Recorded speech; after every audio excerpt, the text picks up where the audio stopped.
Hello. So we'll be studying the numericals based on the Banker's algorithm in this lecture. So let us start with the data that is given to us. So in Banker's algorithm, we have been given the processes P0, P1, P2, P3, P4, then allocation. So what is allocation? So allocation means there are certain number of resources. Resources means tape drive, register, or any kind of hardware or software resource that is required by a process to complete its execution is a resource. Now let us consider there are three types of the resources: type A resource, type B resource, and type C resource. Okay, so initially the operating system have given some resources to each of the process. So that is called as the allocation. So allocation means allocated resources. Allocated resources. So these many number of resources are already allocated to the process. For P0, the A type resources are 1, B type resources are 2, and C type resources 2 instances are allocated to P0. Similarly, some resources are allocated to P1, P2, P3, and P4. But with this allocation, these processes are not able to complete their execution. With these resources, the processes are not able to complete their execution. Why they are not able to complete? Because the maximum requirement for each process is this. Means the P0 is requiring 4 instances of type A, but it has only 1. It requires 3 instances of type B, but it has only 1. And it requires 3 instances of type C, but it has only 2. So for that reason, P0 is not able to complete its execution. Similarly, for P1, its maximum requirement is 3, 2, 2. P2 maximum requirement is 902, P3 753, and P4 112. Okay, so these are the maximum requirements for these processes to complete their execution. And now available resources, that means after allocating this. So after allocating these resources, only these many are remaining. Only these many are remaining and free to give to any process. Okay, for example, if these resources are given to P0, that means 2 of type A, 1 of type B, and 0 of type C, whether it will be able to complete or not, that we have to calculate. And we also have to calculate the step sequence. Step sequence means the order in which the processes are completing their execution without a deadlock is a step sequence. Now let us start with the first step, that is calculating the need matrix.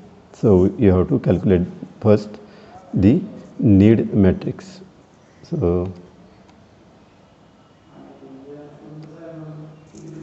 we will divide this column to calculate the need also here. Let us write this as need for A, B, and C. And what is need? So need is equals to max array minus allocation array. Need is equals to maximum minus allocation. Need means these many resources are allocated to the process, and this is the maximum requirement. That means how many more resources that P0 will require so that it will get completed is called as the need of that process.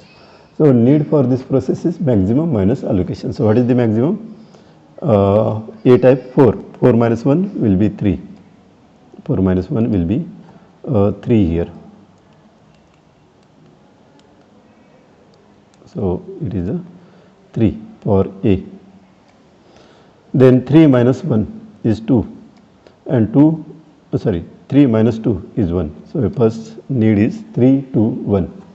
Second is 3 minus 2. This 3 minus 2 is 1. 2 minus 1 is 1. 2 minus 2 is 0.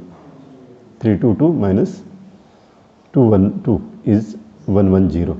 Then 9, 0, 2 minus 4, 0, 1. 9 minus 4 is 5. 0 minus 0 is 0, and 2 minus 1 is 1. 7 minus 0 is 7. 5 minus 2 is 3, and 3 minus 0 is 3. Finally 112 and 112, that means its need will be 0 0 0. 1 minus 1 0, 1 minus 1 0, 2 minus 2 0. Okay, so this is the need for each process.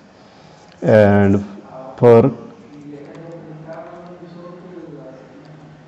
executing, let me write this, for completing execution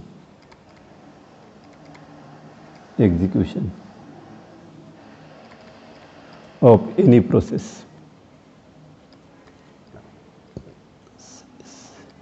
need should be less than or equals to available. Need should be less than or equals to available. So what is need here for process P0? So let us check which process can complete first. Need for process P0 is 3 to 1. Available are 201. That means it requires 3 instances of A. 3 instances of A. But available are only 2. That means need is greater than available. Need is greater than available. But for execution, need should be less than available. So this process cannot complete. This process cannot complete. Then we will switch to the next process P1.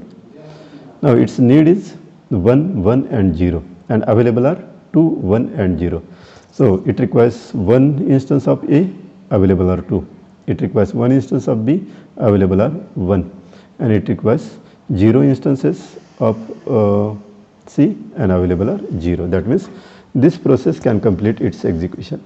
So P1 will complete. So first process we will print a shape sequence here. Shape sequence. First P1 is completed. Now what happens once P1 is completed? After completion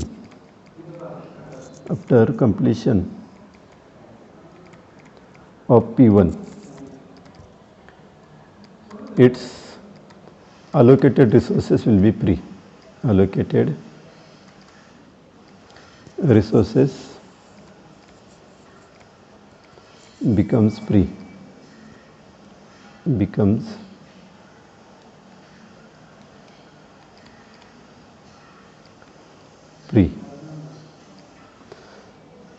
Okay, what is meaning of this? So here available will change.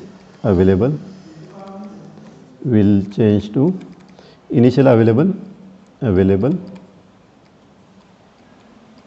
plus allocation of completed process.